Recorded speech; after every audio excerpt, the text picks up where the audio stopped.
Queridos, então aqui nós temos a cor vermelha que é engajamento.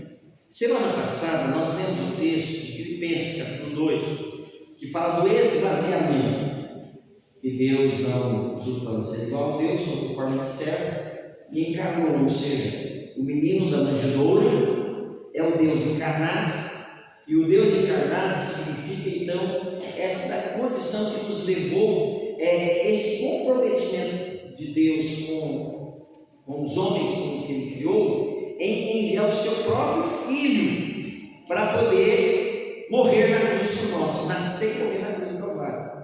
E então a gente pode dizer que o fato de Jesus ter encarnado e morrido na cruz demonstra o engajamento do Deus Trino em resgatar o seu povo, em nos dar a sua filiação. E aqui então nós somos engajados a Ele, porque Ele primeiro se engajou. E porque Ele engajou de forma que o Deus que não quis ser igual a Deus, Filipenses 2, tornou carne, Ele se encarnou, tabernaculou, Ele esteve entre nós, e aí então é uma coisa linda, maravilhosa essa obra. Isso vai ser, a gente falou semana passada.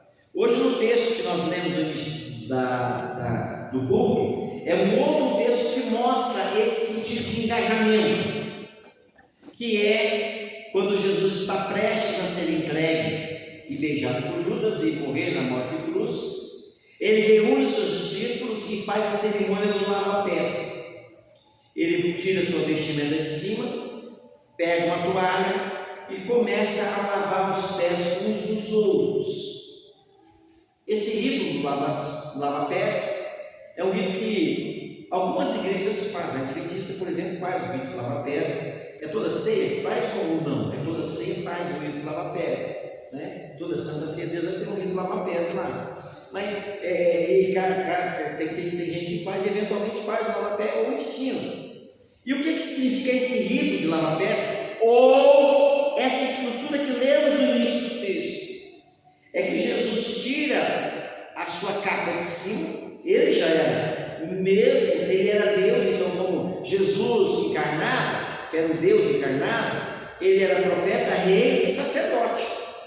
E então ao tirar a capa de cima, ele tira a capa dessa condição de rei, sacerdote, senta e pega a toalha que o servo pega quando você entra na porta da casa com os pés empoeirados e tem lá um escravo que está sentado na porta para lavar os pés de todos que vão entrar para dentro da casa, para não sujar a casa. É literalmente isso. E o que Jesus faz? Ele tira a capa, senta-se no lugar do escravo, coloca a toalha nas pernas e começa a lavar os pés dos discípulos. Esse ato mostra o quê? E é interessante a gente perceber nessa atitude de Jesus algumas coisas importantes quando a gente pensa em engajamento. Nós não conseguimos engajamento se nós não estivermos na altura dele. E quando a gente pensa em dons, ministérios que nós estamos estudando, dons e ministérios não é cargo e não é título. E não coloque em proeminência quem tem ou não tem. Não deixa em destaque aquele que tem. Ou seja, aquela pessoa está marcada porque tem aquele outro. Não. Os dons, na verdade, são capacitações que Deus dá para servir. Ou seja, é atuar. E nós somos escravos para sentados para lavar os pés. Servindo a Deus com os nossos dons, lavando os pés dos outros. Então, quando a gente pensa nesse aspecto, esse é um aspecto. Outro aspecto é o seguinte: ninguém consegue engajamento se não estiver no meio daquele que está servindo. Por exemplo, como é que Jesus conseguiu o engajamento dos seus discípulos? A gente vai ver no texto mais adiante. Ele podia mandar ordenar. Tanto é que ele diz assim, então abra comigo o texto. Não sei se tem gente lá, mas todo mundo não precisa. Eu não vou falar do rico, eu só vou falar dessa frase de Jesus. chegou lá. 13, 12. De João. O texto que a gente leu inicial. 13, 12 de João, 1, 2 e 3. Depois de ter-lhes lavado os pés, tomou as vestes e, voltando à mesa, perguntou-lhes: compreendei o que vos fiz? Vós me chamais o mestre e o Senhor, e dizeis bem porque eu sou. Para aí, só aí. Vós me chamais de mestre e Senhor, e dizeis bem porque eu sou. O que Jesus está falando? Ele não estava com negacionismo aí. Ele não estava com autocomiseração. Ele não estava aqui diminuindo o que ele era. Ele sabia que ele era o Deus encarnado. Ele sabia que ele era Senhor e Mestre, até que vocês me dizem que eu sou isso. E de fato eu sou. Ele não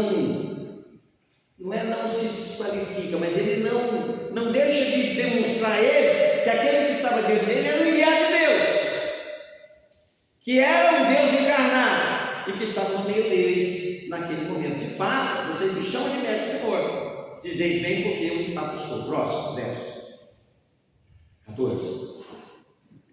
Ora, se eu, sendo o Senhor e o mestre, vos lavei os pés, também vós deveis lavar os pés uns dos outros. O que Jesus faz com essa palavra dele?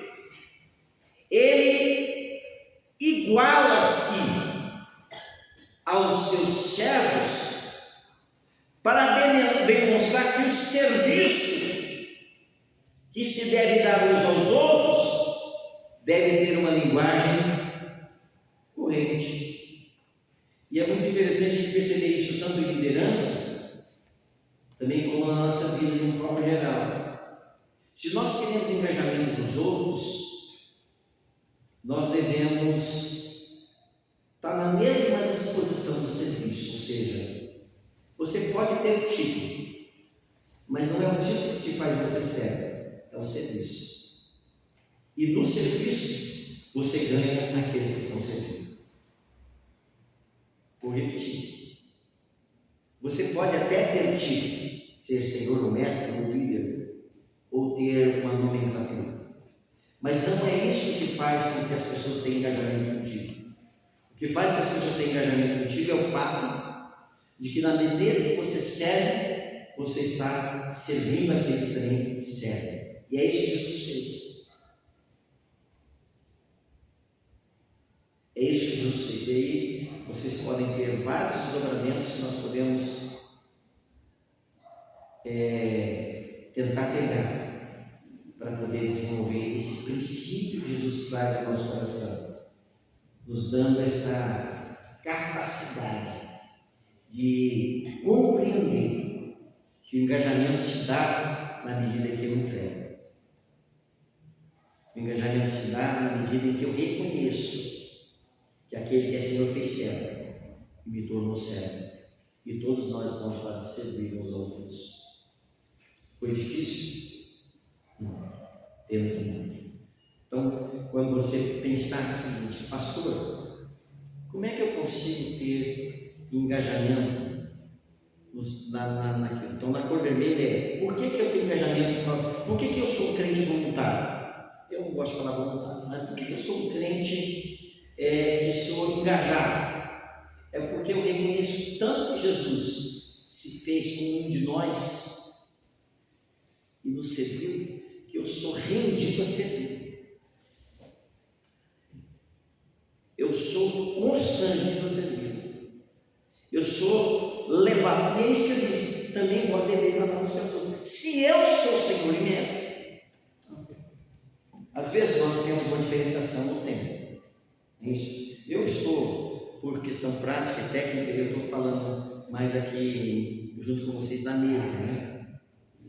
E a gente às vezes tem, por exemplo, fala assim: nós temos o púlpito, outros falam que nós temos o altar. E a gente tem a diferença do altar, do púlpito aqui em cima e a nave do templo aqui embaixo.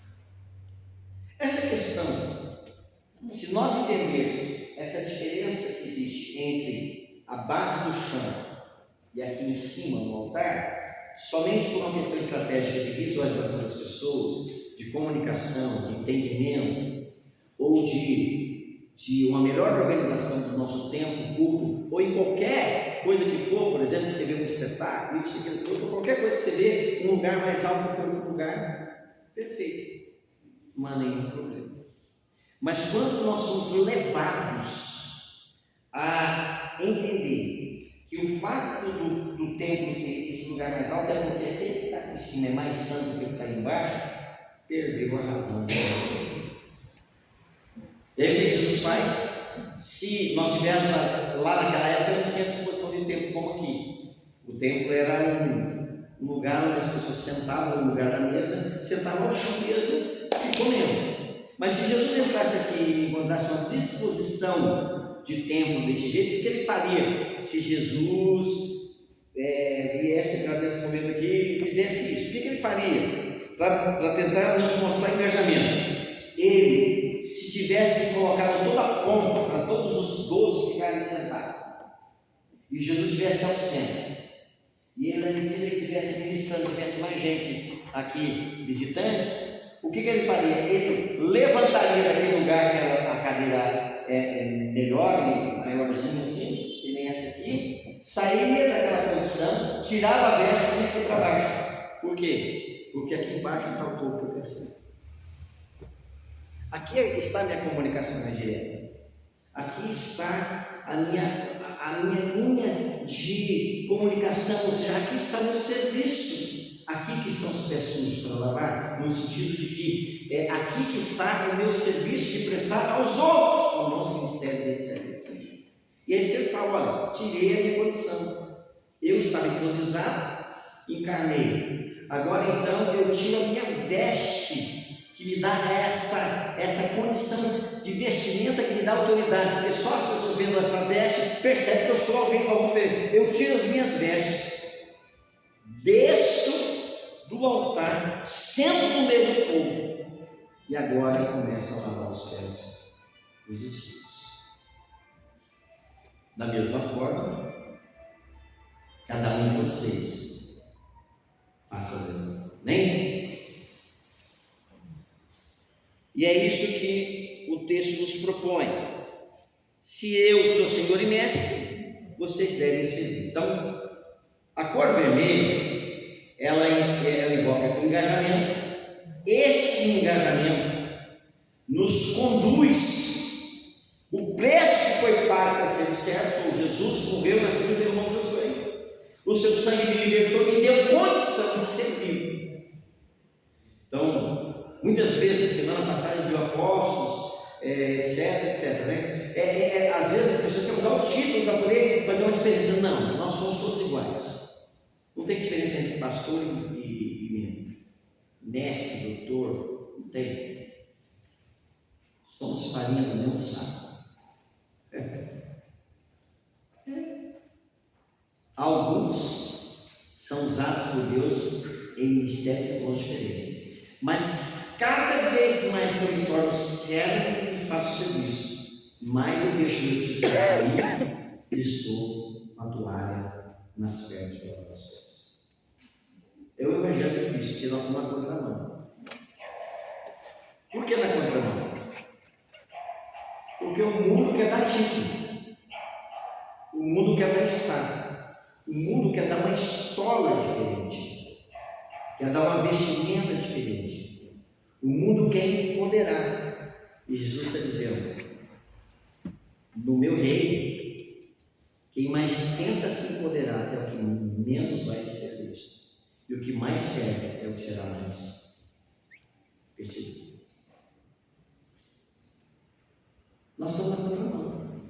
E graças a Deus que Jesus mostrou isso para nós. Eu sou, mas estou percebendo. E vocês são a porção. Vocês vão daí nessa igreja, vão, mas vocês vão servir. Alguns deles morreram. O apóstolo Paulo dando tudo quanto lugar foi. Então, cada um de nós, nesse tempo, somos chamados por Deus para nos engajarmos com a obra, porque somos motivados pelo nosso Mestre, que não usurpou ser igual a Deus, nem servimos, que não deixou status daquilo que tinha, que poderia ser, estar em proeminência dentro daquele jantar de ser reconhecido por todos, mas tirou a vestimenta e colocou a toalha em cima dos joelhos e dos olhos. Até que Pedro ficou louco. Como é que pode esse negócio? Pois é, se você não deixa lavar o pé, não tem parte contigo, ou seja. Então eu quero dar uma dica para você. Se você tiver um líder que não se engaja no serviço, então não vale a pena seguir aquele líder. Eu sigo o líder maior que Jesus, e eu devo aprender a servir e andar com quem serve. Eu quero só fechar essa palavra inicial, porque nós estamos vivendo dias em que as pessoas dão mais ênfase no título que tem, ou de apóstolo, de pastor ou de líder, do que qualquer outra coisa. E aí então consegue até de alguma forma seguidores, mas certamente quando aquilo que eu falei a semana passada, quando não há uma troca, o engajamento termina porque não há uma motivação. Acabou. A raçãozinha faz o cachorrinho obedecer os comandos. Ele não faz porque não tem troca. Mas à medida em que eu sou reconhecido, identificado com aquele que é meu mestre, eu vou segui-lo, sem precisar de nada em troca, para que possa massagear o meu ego de títulos, posições e poderes. O dom não é para isso, o dom é para serviço. E aí então nós temos os últimos 5 que nos instruem. O dom de missionário. Ontem nós tivemos os 2 missionários que vieram ontem aqui, que é a Fran e o Vini. Eles estão em Moçambique e mostrou o trabalho lindo que estão fazendo em Moçambique. E o que é o dom de missionário? É aquele que é imbuído com um sentimento tão grande de compaixão pelas almas perdidas, que é levado a ir para campos aqui, mas também transculturais. O missionário ele é impulsionado em deixar sua terra natal, o seu povo, essa identidade e criar com outro povo uma identidade, pregando o Evangelho da Luz. Então, o missionário é aquele que tem essa visão. O dom de missionário é aquele que tem a alegria de romper com os laços com a sua própria cultura e mergulhar totalmente na outra cultura. E nós podemos, ontem a gente viu um testemunho claro dos nossos missionários, como foi chegando em Moçambique, qual o trabalho deles. E olha, um povo, costume de comida diferente, costume de culto diferente, costume, sem ninguém na família, mas eles dedicaram, tiveram seu filho lá em Moçambique, e eles trabalharam. Então, o missionário é aquele que tem essa chama de compaixão, as almas perdidas, que vai para além da esfera da sua geografia. Sai do seu conforto, sai do convívio das pessoas e vá adiante. Então esse é o dom de missionário. Foi muito bom quem esteve, está aqui o fundamento.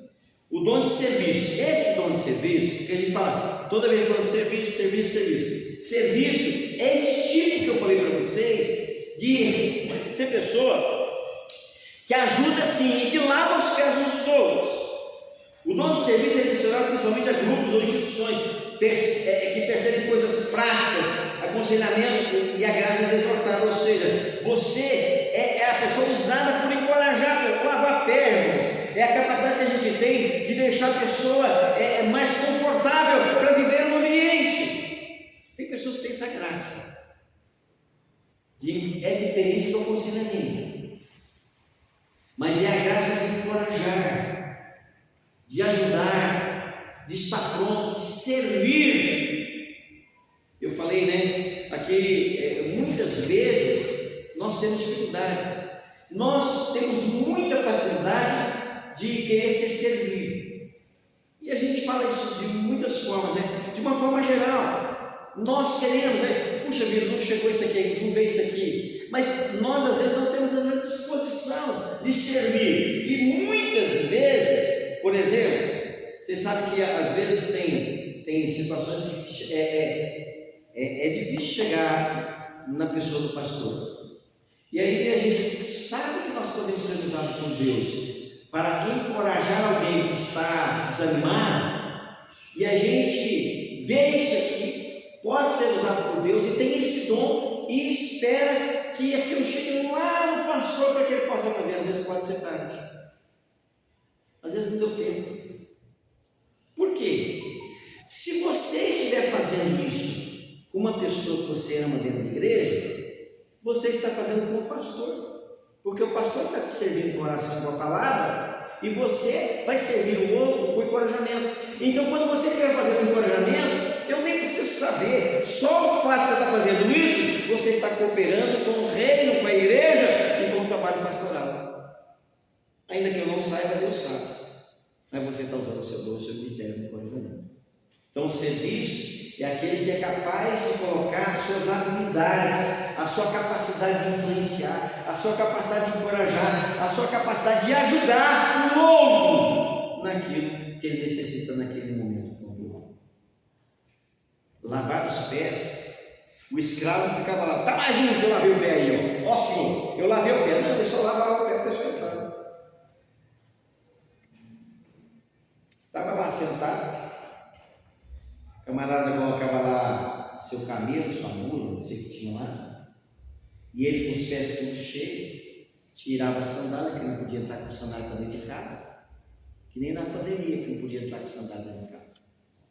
Lá nós aprendemos um pouquinho, só que. E aí ficava uma pessoa lá, já pronta, dependendo da quantidade de pessoas que tinha na festa, tinha mais de um lavador de pé.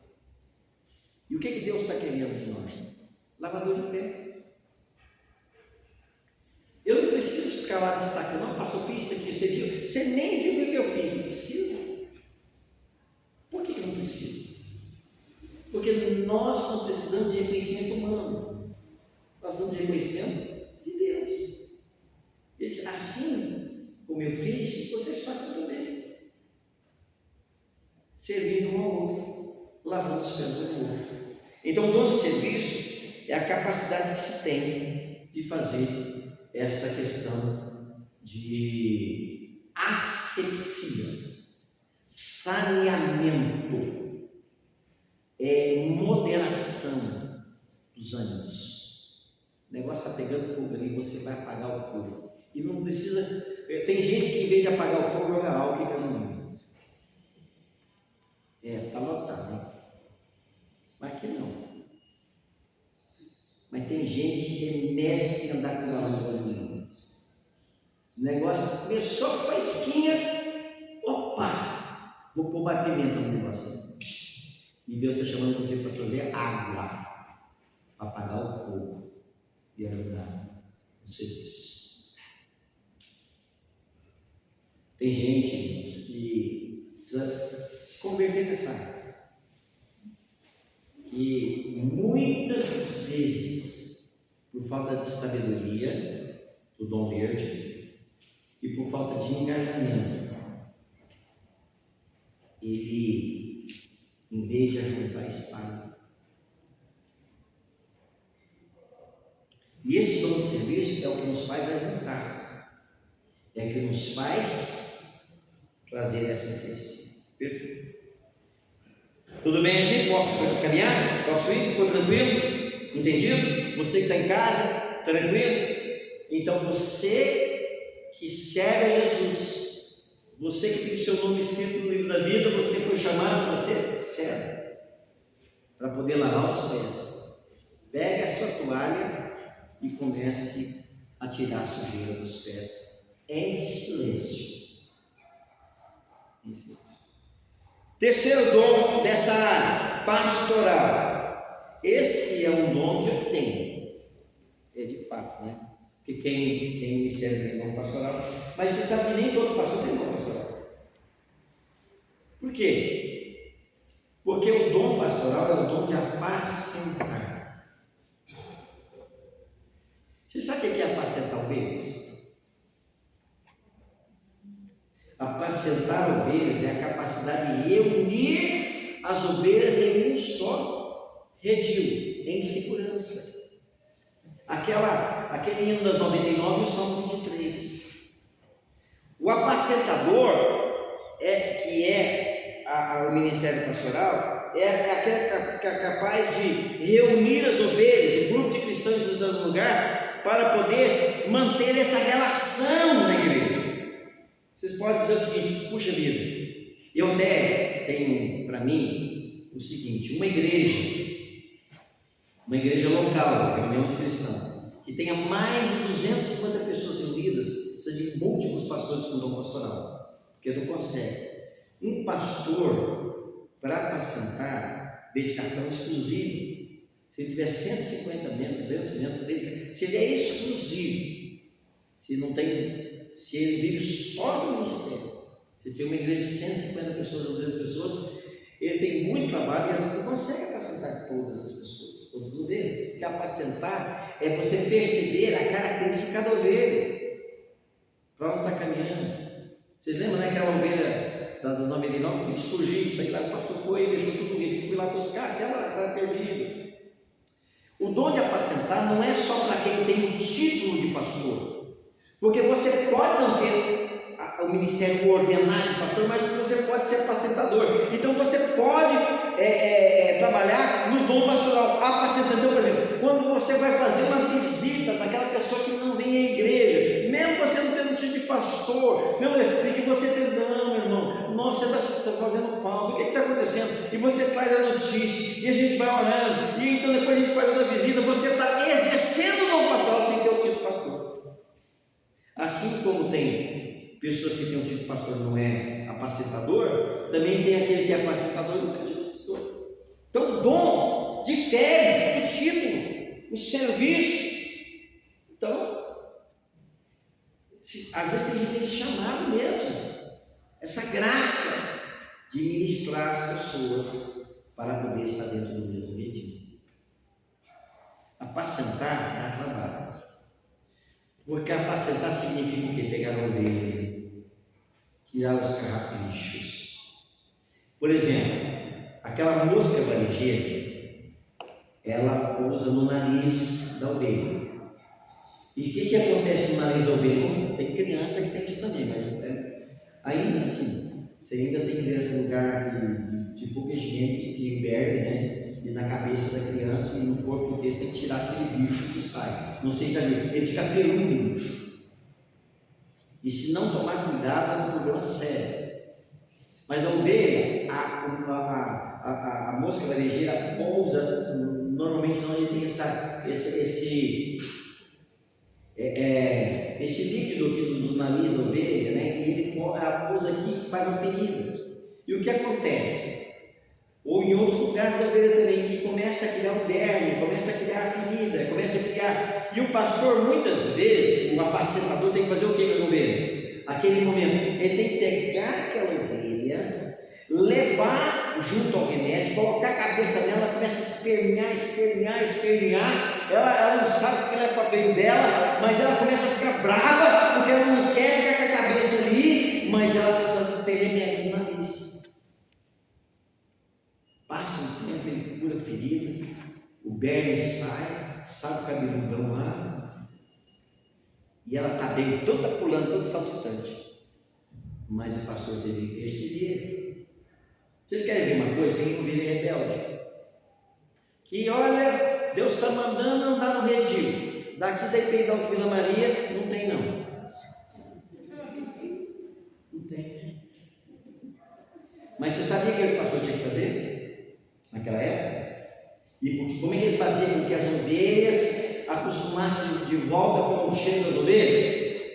Ele pegava aquela ovelha rebelde que não queria ficar, sempre tinha uma ovelha mais ou menos ali que queria sair fora do redil e queria zapar. Eu quero beber do outro rio, eu quero ver outro lugar, então vai, né? Então aí o pastor fazia o quê? Ia lá atrás dela, dava canseira danada. Quando pegava ela, fazia o quê? Dava uma quebradinha na pata dela aqui assim. Ela não andava, ficava mais, né? Conseguia fugir mais, ó. Aí consertava, às vezes no colo, senão na mula que tinha, voltava ela para o redil. Aí, como ela não podia fugir mais, porque estava com a perna meio manquera, ela acostumava outra vez com o cheiro das ovelhas e permanecia ali. Às vezes tem tratamento que é mais traumático. Tem ovelhas que é do redil, mas está aí cheirando. E tem pastos aí que não são tão verdejantes. Tem pastos que tem erva daninha, teológica, e tantas outras coisas. Mas as pessoas acham que é melhor lá comer. Vou comer lá. Come e sai tudo intoxicado. E como é que tira a intoxicação? Palavra de Deus. Água que lava e regenera. E às vezes é difícil. Às vezes é complicado. Uma certa vez, eu pastoreava a igreja no Tremembé. O pastor já está terminando. Não, eu tenho 15 minutos. O pastor está terminando. Eu pastoreava uma igreja, vou contar para vocês. E eu recebi, mais ou menos, algumas pessoas que vieram de uma determinada igreja grande. E não vou falar, não vou falar quem é, mas veio de igreja grande. E aí então aconteceu, recebi umas 2, 3 famílias que veio participar da escola, como a gente está fazendo aqui, estudar, aprender a palavra, etc. Estudar irmãos. E aí eu recebi, eu estava como ouvinte e tal. E acontece isso. Esse pessoal, por causa dessa questão de conquista que o mundo traz para o mundo corporativo, a pessoa tenta trazer isso para a vida cristã, diferente daquilo que a gente aprendeu no texto de lavar os pés. E aí a pessoa quer galgar uma posição dentro da instituição daquilo por engolo. Lá no texto de Tiago diz, alguém que diz que está enganado, não diga que está enganado por Deus, porque Deus a ninguém engana, mas cada um é enganado pela sua própria concupiscência, pela sua própria vontade, pela sua própria volúpia, pelo seu próprio desejo enganar, e depois cai. E aí, essas pessoas chegaram para mim e eu comecei a ministrar com elas. Ministrar, pastorei, eu, Maria de Instituição, pastorei há muito tempo. Tem coisa que o pastor Luiz tem paciência. Tem paciência. É verdade, tem coisa que eu tenho mesmo assim. Mesmo que você fala, pastor, pensa liderando. Não, tem coisa que eu tenho paciência. Maria fala assim, a Maria já é mais paciente, mas tem coisa que ela fala assim, nessas aspectos eu tenho, porque eu tenho sim. Eu tive muita paciência. A ponto dessas pessoas que foi para a igreja chegar quase perder casa porque foi aval da instituição com o seu negócio próprio naquilo lá. Estava perdendo a casa, estava lá. Pessoas que assinaram talões de cheques predatários, não dá para eles fazerem dinheiro, que eles chamam no mercado financeiro de operação careca. Operação careca é aquela que não tem lastro. Ou seja, você faz um desconto de cheque predatário, mas não foi de uma venda ou de um negócio. Ele é careca. E aí é que nem pirâmide, né? Chega um momento que a pessoa não consegue pagar aquilo que tem, porque chega um momento. E aí começou o cheque, e eu tinha um grupo de pessoas. Aí a primeira coisa que eu fiz com eles, eles estavam assim, mergulhados num problema, porque eles pensavam que estavam servindo a Deus, mas estavam servindo uma questão totalmente diferente. Estava aqui, eram ovelhas que tinham um redil bom, que dava uma grama boa, que dava uma comida fartosa, mas ela preferiu achar que aquele status quo daquela instituição traria mais benefício para ela, e aí arrebentou a cabeça. E aí, o que faz agora? Aí chega o senhor, então é o seguinte: primeira coisa é reconhecer onde nós caímos. Esse é o pastoral. Qual é o reconhecimento que temos que ter? Por que você foi dar os seus 3, 4 alunos de cheque tudo assinado em branco? Porque se eu fizesse isso, eu ganhava um cargo aqui. Então, quer dizer para vocês, já começou a errar, você mesmo está percebendo que você tinha uma motivação que era errada. Então, quer dizer, houve uma fé de quem pegou, sim, ou talvez nem tenha uma fé que ele pegou. Mas depois arrebentou o negócio, não conseguiu honrar. E arrebentou. Tinha um rapaz, o Márcio, ele já faleceu. Ele era gerente geral do Itaú Urbano. cara é esperto, pensa num cara inteligente, esperto.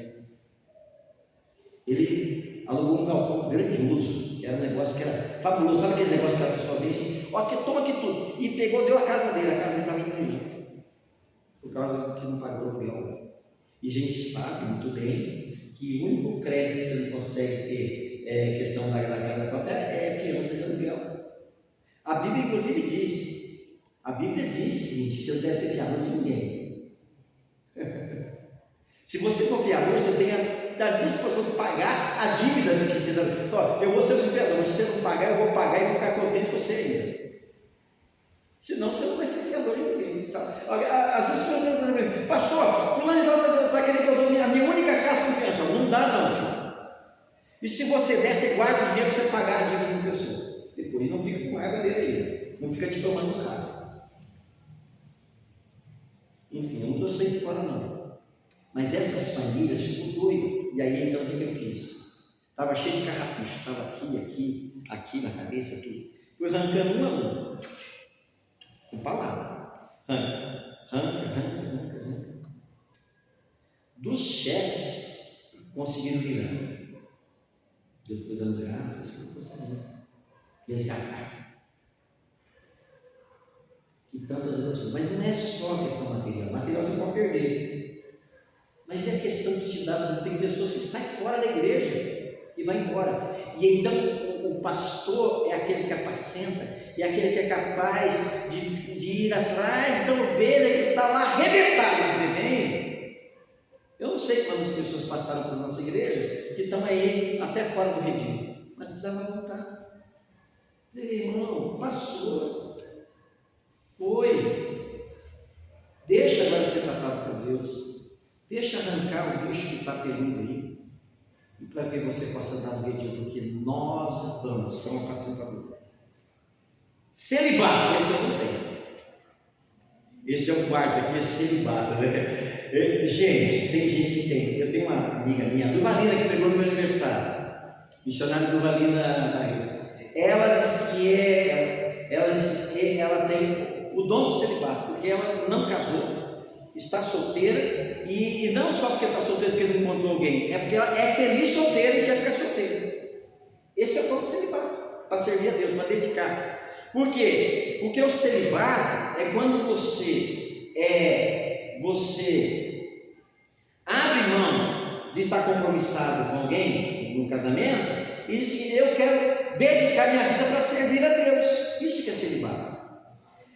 E esse dom aqui não é celibato forçado ou institucional, como existe na igreja católica, que é obrigado o padre ter celibato, porque a gente sabe muito bem que não funciona direito, isso que é norma. O celibato deve ser algo que a pessoa deseja. Não, eu quero dedicar minha vida, não quero casar, não quero ter um casamento, mas também vai viver uma vida santidade.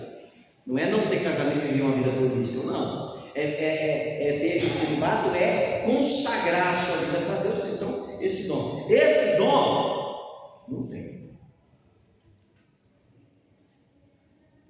Mas eu admiro quem tem. Eu sempre, quando falo com o Duvalino, eu conheço algumas pessoas que têm esse dom natural, né? E é bênção, né? É bênção você abrir mão de um relacionamento e serve a Deus. O apóstolo Paulo disse a respeito disso. E finalmente, o dom do ensino. Esse dom do ensino não é aquele que é professor, não, é aquela pessoa que tem a capacidade de ensinar a palavra e as pessoas que estão ouvindo o ensino entender o que está ouvindo entender, ou aquilo que está falando. Porque você já viu o professor que ensina, mas não consegue transmitir o seu conteúdo? É a pior coisa, não é não? Quem já teve professor que estava ensinando, sabe muito, mas não consegue transmitir? Quem já teve? Eu já tive. O cara sabe muito, mas não consegue transmitir. O dom de ensinar é a capacidade de você ter essa habilidade de comunicar aquele assunto em que as pessoas conseguem entender a respeito daquilo que está se falando. Vocês querem saber de uma coisa interessante? Por que eu trabalhei esse tempo aqui, nesse nesse domingo pela manhã, de forma diferente com os cultos de pregação. Porque Deus me chamou com o dom da pregação. O dom do ensino eu estou aprendendo ao longo da vida. Estou aprendendo. E por quê? Porque eu queria que vocês, ao saírem daqui, estivessem entendendo por que a gente está falando dos 30 dons.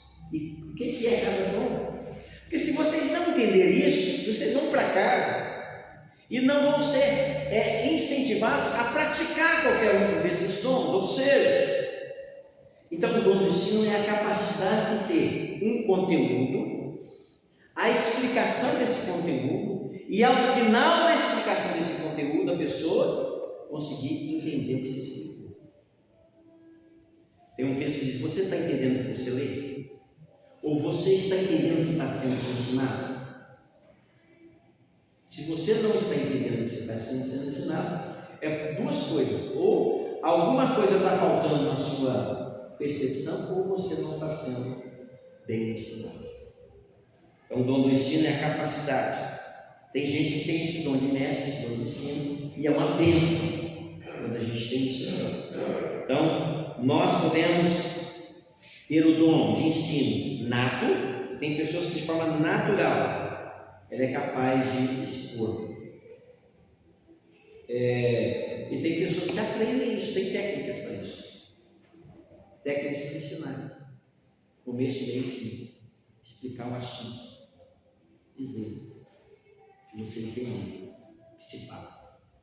Então, isso não está ligado à oratória, né? Inclusive a impostação de voz. Por exemplo, se eu estivesse aqui nessa manhã, vocês veem que o pastor, quando prega de forma mais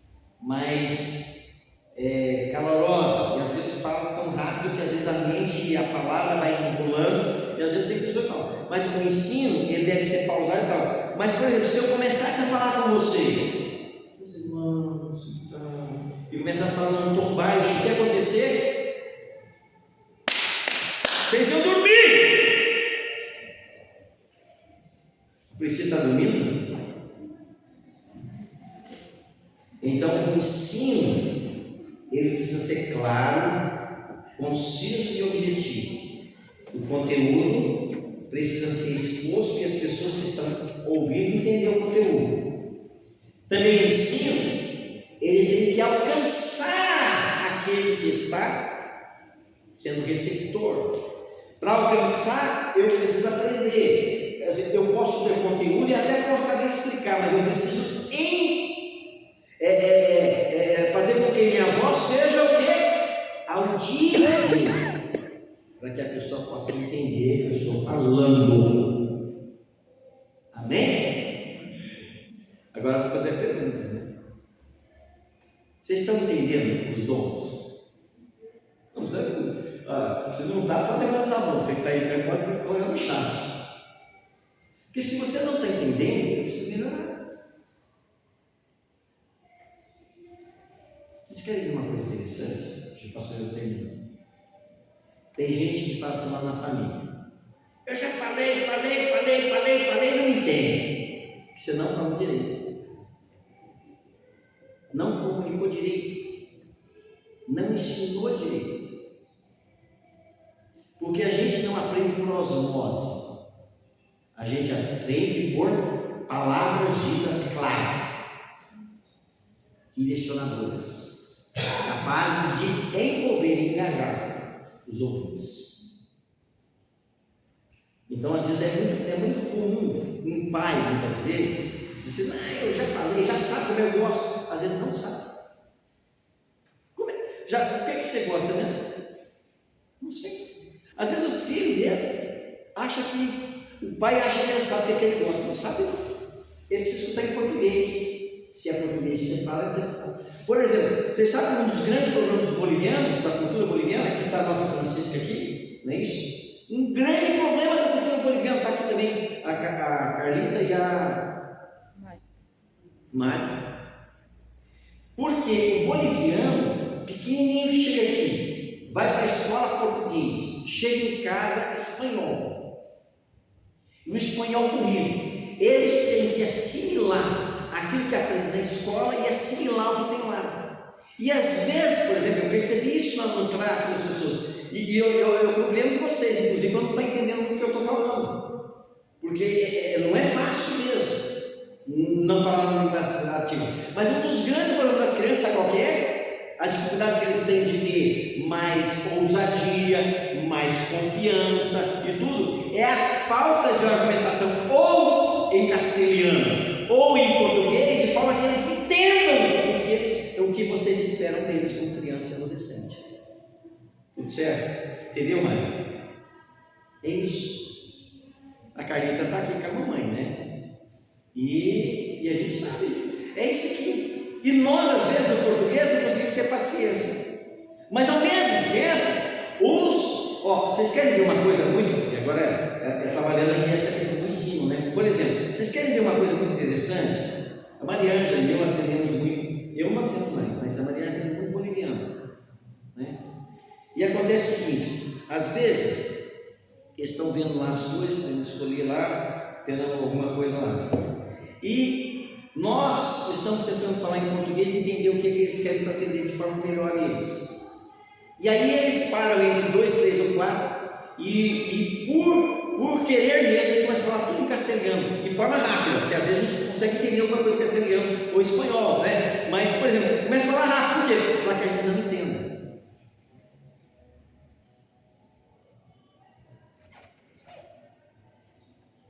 Mas sabe qual é o grande problema no posto de saúde? Na escola? Ou em qualquer lugar que você vai? Agora eu tenho a comunidade boliviana, se você quer me ouvir, e aqui eu tenho 3 representantes deles. Quanto mais claro você fala o que quer, você vai ter o remédio certo. Quanto mais claro você quer falar no português, você vai ter o serviço certo. E se você começar a falar diante do português o castelhano rápido e não tiver paciência de falar devagar e deixar entendido o que você quer, você não poderá comunicar de forma correta. E aqui eu estou dizendo de ensino, né? Então é isso, gente. Nós precisamos aprender a demonstrar o conteúdo de forma que as pessoas entendam. E que as pessoas, ao entenderem o que você ensinou, possam ser praticadas. Que Deus os abençoe e nos guarde. Vamos ficar em pé, em nome de Jesus. Vamos cantar o hino 286.